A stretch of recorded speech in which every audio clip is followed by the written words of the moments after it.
ada mati nyawa domba untuk menghapus dosa Israel. Tapi dosa itu kan tidak sungguhan, semacam ditutupinya karena tahun depan kemudian potong lagi domba.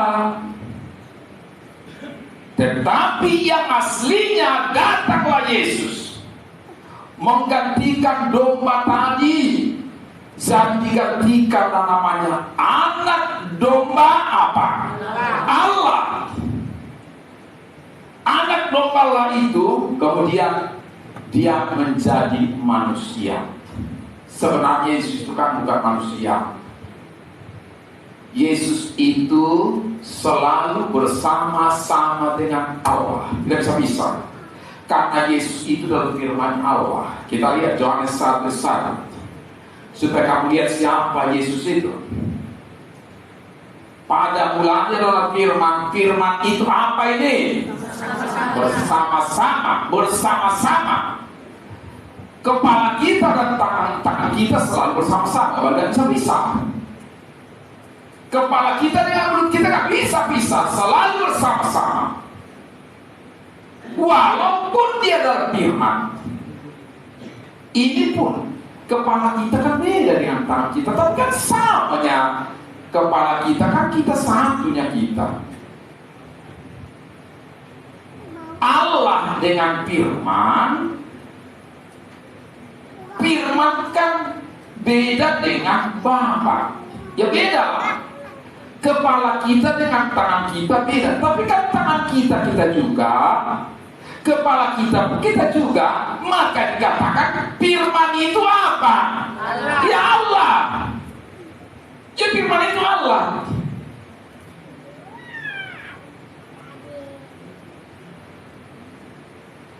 Jadi firman itu Allah, sama kekalnya, tidak berawal, tidak berkesudahan. Maka kalau Yesus berkata, aku Alfa dan Omega, memang begitu.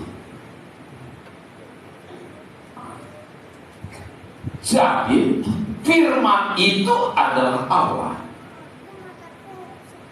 Tapi firman itu adalah firman-Nya Allah.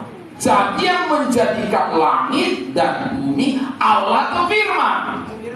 Firman. Yang menjadikan langit dan bumi adalah firman. Jadi kapan ada firman itu? Ya kapan? Ya main sama-sama. Firman itu adalah sabdanya Allah. Jadi kapan dia ada firman? Ya tidak ada istilah kapan. Kalau tidak ada firman, hanya Allah yang ada. Lalu Allah itu apa? Bisu. Masa Allah kita bisu? Ya patutlah bisu. Patung ini sih tahu pertama begini itu, ada cincinnya, ada kalung-kalungnya. Jadi gak bisa pisah.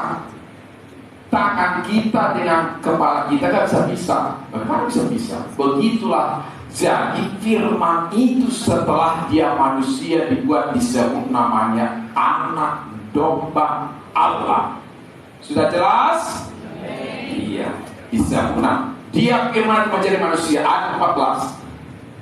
Supaya kamu paham dia siapa Yesus. Kemudian firman itu telah menjadi apa? Siapa itu? Yesus. Kan jelas. Jelas. Ia datang kepada milik kepunyaannya. Ayat berapa itu? Ia datang kepada milik kepunyaannya, tapi orang kepunyaannya tidak menerimanya. Ayat berapa? Yohanes 1. Bukan 12. Semua orang yang menerimanya diberi kuasa. Itu 12. Ya dulu. Ia berapa tadi? Ia datang kepada milik kepunyaan. Yesus datang menjadi manusia kepada milik kepunyaan. Tapi kepunyaannya tidak menerimanya. Lalu apa Yesus? Disalibkan. Lalu disalibkan. Dia datang kepada milik kepunyaannya, yaitu kita manusia. Tapi kepunyaan tidak menerima. Lalu disalibkan dia. Perhitungan kan sederhana kali ya. Capeknya orang dikit-dikit menurut bahasa kita ini menurut bahasa dengan itu. Menurut jadinya bahasa Abraham, bahasa ini kok punya persoalan bahasa. Sederhana sekali kok jauh kita, ngapain kok sulit-sulit? Gak ada kesulitannya itu. Menurut inilah tafsiran ini. Boleh itu, tapi kan dia bingung. Dia tidak tahu dia siapa Yesus.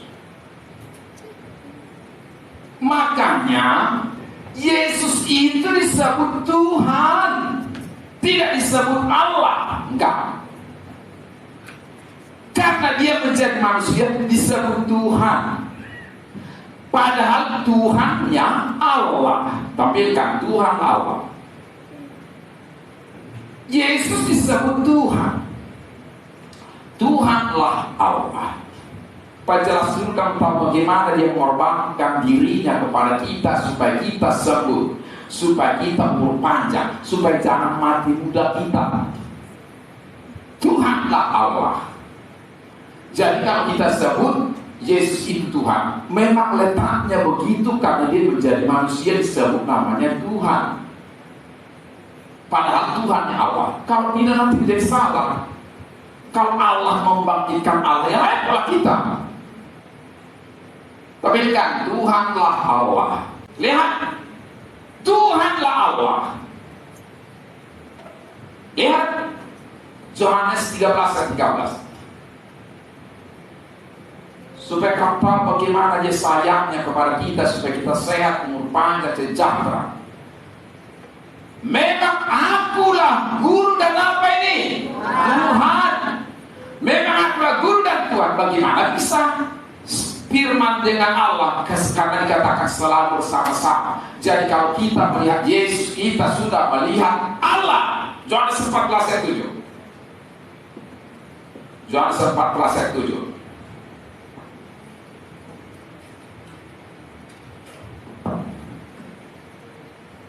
Lihat, sekiranya kamu mengenal aku, pasti kamu juga mengenal Bapakku.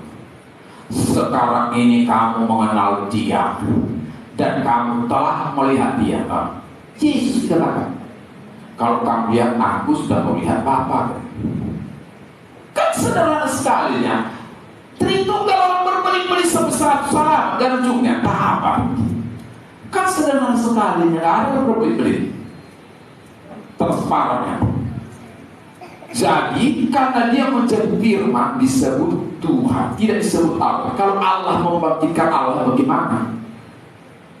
Kita lihat, yaitu Roma 10 ayat 9.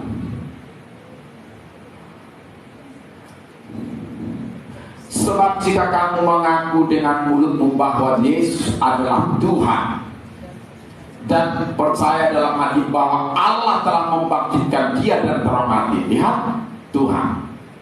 Jadi kalau Yesus adalah Allah dan Allah telah membangkitkan, berarti sudah repotlah kita, salah membangkitkan Allah. Dan Tuhan yang dikatakan Yesus itu Tuhan. Lalu Allah yang mengapakan? Membangkitkan. Sederhana sekali tentang ini. Jadi kenapa disebut Tuhan? Setelah dia menjadi manusia, disebutlah namanya Tuhan. Sebenarnya dia adalah firman. Firman itu sebenarnya adalah Allah. Namun setelah mengosongkan dia keallahannya itu, Filipi 26, dikosongkannya keallahannya itu supaya bisa diangkat mati, yang walaupun dalam rupa Allah, ya rupa Allah, inilah Yesusnya, yang walaupun dalam rupa Allah tidak menganggap kesetaraan dengan Allah itu sebagai milik yang harus dipertahankan, terus saya tuju, melainkan telah mengosongkan keallahannya itu, melainkan telah mengosongkan dirinya sendiri dan mengambil rupa seorang menjadi sama dengan